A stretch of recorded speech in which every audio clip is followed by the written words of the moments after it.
Chris, thanks. Well, for the second year in a row, undergraduate students at Clemson will not see a rise in their tuition. The University Board of Trustees making the decision Tuesday with a unanimous vote to freeze the yearly cost. Fox Carolina's Justin Dorsey is live there this morning to break down some of the numbers and tell us more about the decision. Justin.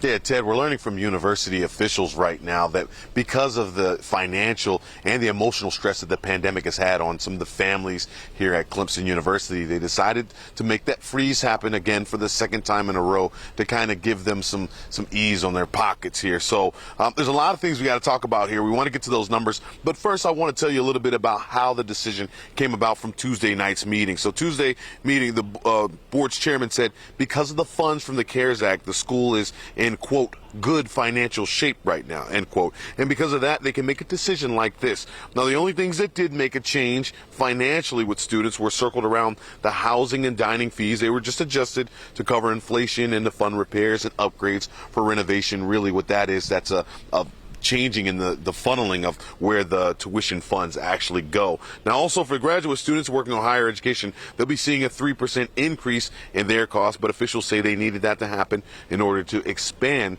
what the graduate school already offers. Now, this morning, we did get a chance to catch up with a few folks that were out on their way to work and get their thoughts on the freeze. Take a look.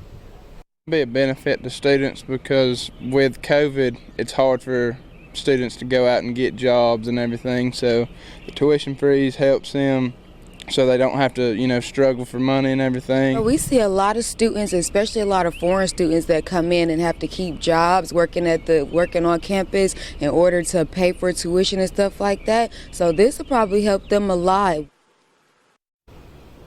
Well said there. So quickly, let's break down those numbers for you on the Clemson tuition costs. Now, right now, in-state students will be paying a little over $15,000 a year. Out-of-state students, they're going for about $38,000. And, of course, you see there on your screen, graduate students' tuition, at that 3% increase. Now, the cost, of course, locked in for another year because of the Board of Trustees decision yesterday. So, of course, that covers 2021 and the 2022 academic school year. And from then on, they'll need to vote again afterwards in order to either increase or keep that freeze going again.